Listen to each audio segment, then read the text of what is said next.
Hi, Taylor. I saw your ad on Craigslist. Can you give a pretty lady a ride out to EDC? Of course. And my name is Tyler, not Taylor. You know, like Tyler Perry, not Taylor Swift. And if you're pretty, don't worry about that $40. Like my ad says, don't be afraid to shake your ass and misbehave. I started laughing. Why, thank you. That's very generous of you, but I insist. I'll give you $40 for fuel, and for the misbehaving part, let's just wait until we get to the EDC party. Is it going to be just you, or you got some friends that are gonna tag along? My friends are actually flying to Las Vegas, and then they're going to hitch a Uber ride to EDC. They don't want to be stuck in a car for 5 hours. I'm trying to take the cheaper route. Do you know the saying, the cheap pay twice? Yes. What are you trying to imply? A long 5-hour drive with a stranger could be dangerous. Well, I have to inform you, Danger is my middle name. I don't know why I said that. It was almost like I was trying to flirt with Tyler. I regretted saying that, so I tried to vindicate myself by saying, it's not so dangerous when you're well acquainted with your Craigslist rideshare. Do you have Instagram? I have 560 followers. You can be 561.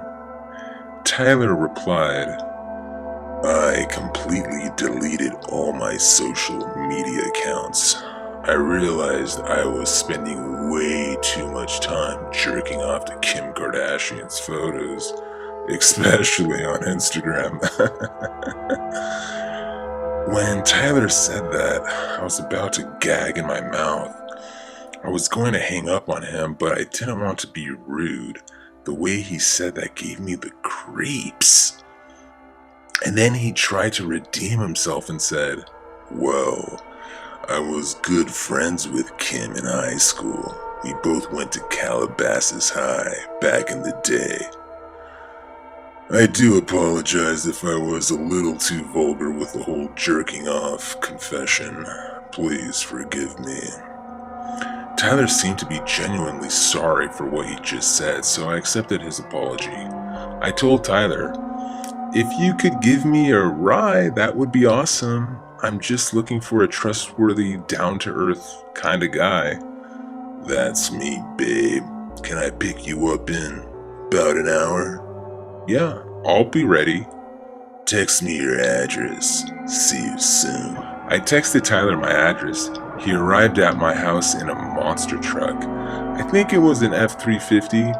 I almost needed a ladder to hop into his truck, but I was able to manage. When I got in Tyler's truck, he asked me if I would like to consume some magic mushrooms or LSD tabs. I shook my head while saying, maybe later. I didn't tell Tyler, but once when I was on shrooms, I had a psychedelic crisis. My hallucinations were so intense. Once my ex-boyfriend looked like an alien. I thought he abducted me, and our relationship was like a crazy alien experience. And if I didn't kill him, he was going to fly me back to Mars and potentially kill me. But 6 hours later, everything panned out okay. I definitely had a bad trip that time. I like psychedelics and everything, but I wanted to wait until we got to EDC. He kept insisting for me to try the shrooms. He even said he grew them himself, but I confidently said, I'm down to try it once we get to EDC. He nodded his head awkwardly in a disappointingly manner as he continued driving. I tried to strike up a conversation with Tyler halfway into the drive, but he didn't say anything in return. From time to time, he would glance at me with his lazy eye, which really made me feel uncomfortable. I then decided to Google Kim Kardashian on my iPhone and see what high school she actually went to, because I really didn't think this Tyler guy went to Calabasas High with Kim Kardashian. Within seconds, I found out that Kim Kardashian went to Marymount High School, which is an independent Catholic all-girls school in Bel Air. So I realized there's no possible way for Tyler to have gone to school with Kim Kardashian. I couldn't believe it. Tyler was a complete fabulist. I wanted to say something and confront him about it, but I decided just to ignore him until we got to EDC. I became really tired during the car ride. I wanted to try to stay awake, but I fell asleep. Hey, wake up. Tyler startled me as he nudged me on my shoulder. What's going on? I asked. We're at the gas station. I got you a Gatorade, and I also need that $40 for fuel. He sounded a little irritable. I handed Tyler 40 cash, and he pocketed the money very roughly, as if it were trash. He said, "Drink up.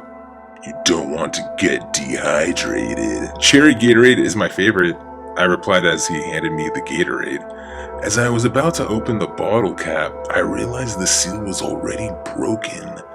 That made me feel extremely concerned. I pondered a thought. Is Tyler trying to spike my drink or something?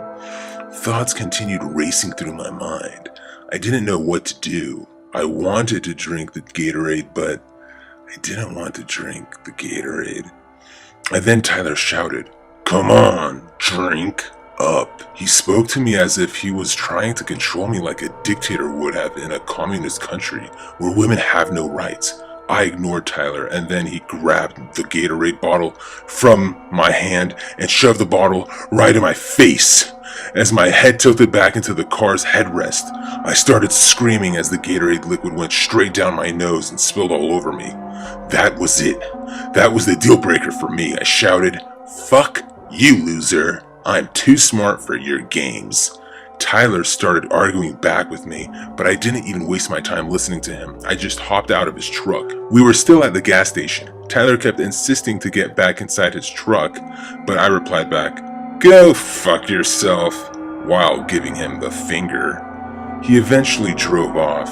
The Gatorade Tyler gave me was definitely spiked with roofies, because it didn't taste like cherry Gatorade. It had a stinging, bitter taste to it. I was thinking about hitchhiking to EDC, but I thought that could get me in some kind of trouble as well. So I pulled out my iPhone, hit my Uber app, and within 15 minutes, an Uber picked me up and took me all the way to the EDC party without any problems. So, I would like to say thank you, Uber, and fuck you, Craigslist.